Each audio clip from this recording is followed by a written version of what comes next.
Hi, my name's Clarissa Lam, and I'm presenting Real Stories Filmmakers Quarantine Log. This is our first episode featuring Aya Troyer. So why don't you introduce yourself? Like name, grade, school, what you've done with Real Stories? Okay, my name is Aya Troyer. I'm a junior in high school at Piedmont High School, and I've been with Real Stories for 4 or 5 years now. I've been on the board, I think, 4 years. So, yeah, one less year than I've been doing Real Story camps. Oh So wow. maybe 3, 4 years, yeah. We were on the board then together, right? Yeah, I think so, yeah. Yeah. Okay, sweet. And then kind of now turning to our focus of coronavirus stuff. What have been the greatest challenges that you faced with the whole pandemic and shelter in place here? I think some of the biggest challenges are with school is just kind of trying to keep up with the work when you have to create your own schedule and not being able to see people really, and also trying to do all the things that you usually do. So like working with Real Stories is obviously harder, and doing sports or other extracurriculars is obviously a lot harder. Yeah. Yeah. And have you experienced a silver lining in all of this? Yeah, I think like personally I've been able to do a lot of things for myself, and been able to there's a lot of things I've wanted to do for a while, and I've been able to catch up on those things, and also enjoy the outdoors a lot more and things like that. Yeah. Yeah. What kind of things are you doing for yourself? I've made like a list of things for like it's like around 100 or things that I want to try to do by the time quarantine's over. So A doing some hundred more things? they're like little things. A lot of them are really small, like just organizing my drawers or things like that. But Mhm. being able to read more books and cook and hang out with my family more and play board games, and it's been fun because usually I can't do a lot of those things. Yeah, yeah. And then how do you think people our age or your age or are responding to the virus?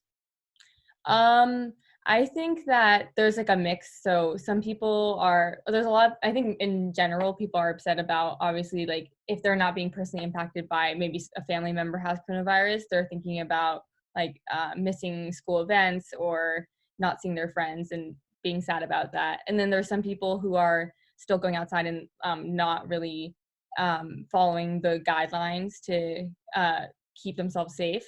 And then other people who are trying to really get people to follow those rules and saying it's not a good idea to go outside. So there's like a mix I've seen. Like some people are really trying to stay home, and then other people are not as much. Yeah. I guess that's just kind of representative of like the entire country right now or the entire world. Like it's just a mix. Yeah. Unfortunately, I think there have been a lot of articles that have been like teenagers are the worst, Yeah. group with coronavirus. But I don't know. My grandma's like, I'm not staying in. Yeah. Yeah. Because there's like some people who do that, and then some people I've talked to, and they're like always saying like it's so dumb to go outside. And so there's like definitely people who don't care as much, and people who are like so trying to be active about it. So Yeah, yeah. yeah. How do you think the virus might change the film industry? I think, well, obviously it's being backed up right now, but probably people trying to work on ideas at home, maybe like people are trying to, I guess like personally, I've been able to come up with ideas more now because I can sit down and think about that.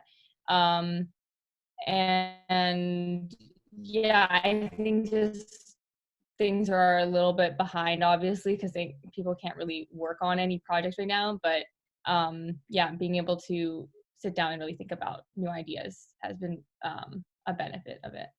Yeah, have you been brainstorming a lot? Do you have any ideas that you can tell us I about? just like wrote down. So I was just like writing down ideas. Haven't been able to write a script or anything, but like I think some people, like I guess people are probably able to do that more or watch movies more to be able to come up with ideas from watching other films and TV shows and things like that. Mhm. Yeah. Have you done any other filmmaking or pre-production or anything like that at home? There's like the Piedmont Film Club or crew, I guess, and we were just like actually talking about idea before the whole before we were all put in quarantine, and so we've been able to do Zoom calls and really been able to focus on the pre-production side of that since we don't know when we're actually going to be able to film. So we're actually like really sitting down and making sure we really like how our story is. Nice, yeah. And then what changes do you think will persist even after the virus is contained? Like any changes in attitude, legislation, media, racism, perspectives? Like it seems like there's a lot of things that changes that are currently temporary, but do you think there are any that'll keep going after? Yeah. So I think people are going to still be pretty cautious about, they're going to still be really hygienic and trying to keep their space, because I think a lot of people are worried there'll be another wave that comes back. And so I think people are going to be trying to avoid that. And yeah, with, I think for racism, I think that really spiked a lot of racism toward Asian Americans. So I think people are starting to confront that and realize how big that is, and it's just been kind of hidden under the surface for a while. So I think that's a conversation that will really start up. Yeah, with school, I guess people will be kind of a little bit happy to be back and seeing people whenever that is that we are able to go back to school. So actually like being appreciative of being able to see people and go outside, and yeah. Yeah. And then as a person in the Asian community, like we were just talking about, how has your experience with the virus differed from most Americans? I think that, well, okay, so I think I have like a lot of Asian friends, and I usually, since I'm mixed, I look kind of like a little bit white. So so oftentimes I don't experience it as much as like my fully Asian friends or my family members who look more Asian than I do. But I have like a friend that we do like social distance runs or walks together, and like her dad, she's like fully Chinese, and her dad was worried about her going outside, not really because of the virus as much, but because he was worried that maybe she'd get hurt because of her race. So there's like that fear that a lot of Asian Americans are having, not just from the virus, but also from the racism. Yeah. Yeah. Yeah. I think a lot of people have been saying like we always knew that, people thought this way about the Asian community, but it was just like always under the table. Yeah. And like now it's bringing to the surface something that people always knew existed. Yeah. Yeah. It's like an excuse for it to actually have imperialism. It's not racism, it's just fear, but like really it is. Yeah. Yeah. People just always want someone to pick on.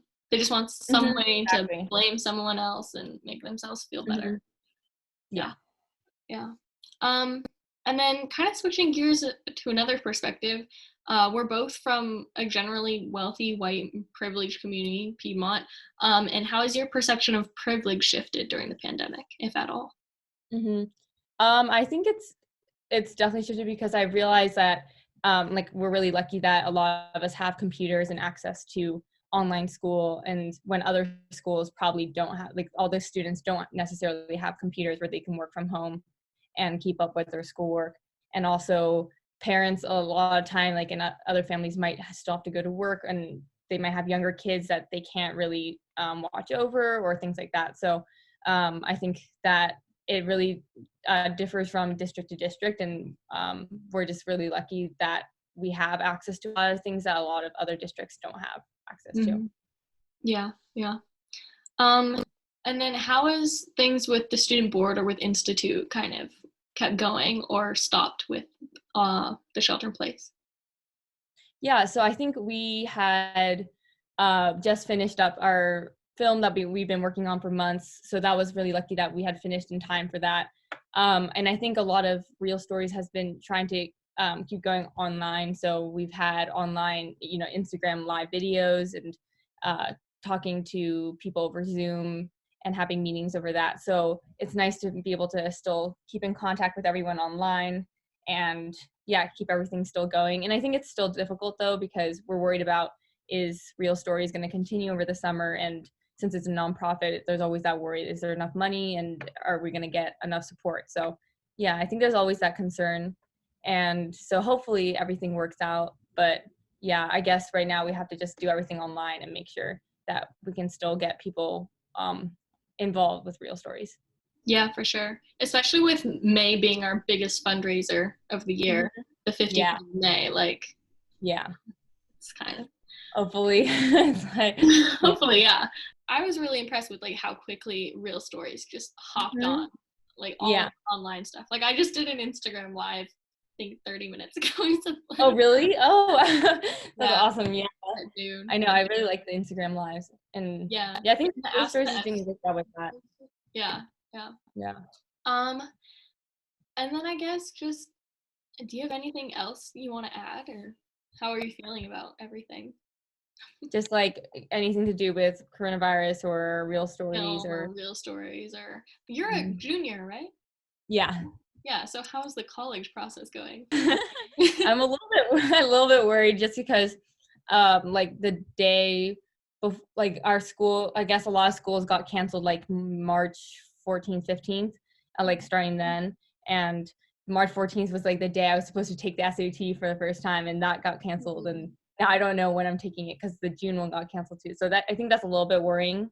Just but like, yeah, I don't know. There's some parts that are nice of being able to relax at home as a junior a bit more, but at the same time it's like the concern of like not being able to do regular AP tests. And I mean, that's nice that we have 45 minutes, but like it's shorter tests, but it's still like not the same way that usually is. So yeah, and I think everyone's in the same boat, which is nice to know, but yeah, it's a little bit different this year. So yeah, Yeah, it's a it's little kind of bit strange how nerve-wracking. how colleges are like now just kind of ignoring this semester and gonna look at people's grades from all these other semesters. But I know like my sister, she was gonna get really good grades this semester. It was all kind of like gearing up towards that, and now they have pass fail. So Yeah, for a and junior, that's like yeah. this semester is like so important grade wise, and now it's also gone. And I don't know, every school has a different grading system right now, which is also crazy.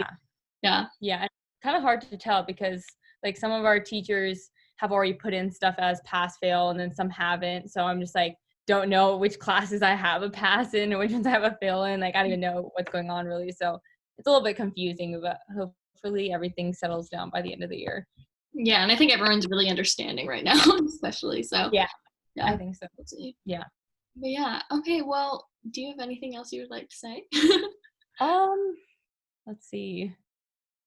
Like not really, but I guess just I really hope that everything starts settling down and that the like it oh sorry my buzz there's like the flattening the curve, like a curve yeah.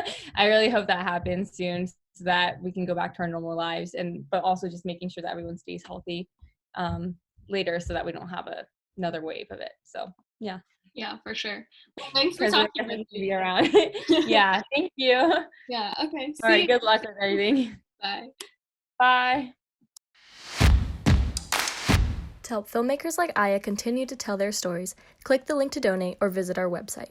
And to watch more Real Stories content, click the link to subscribe or visit the Filmmakers Quarantine Log playlist to watch more episodes. Thank you for watching.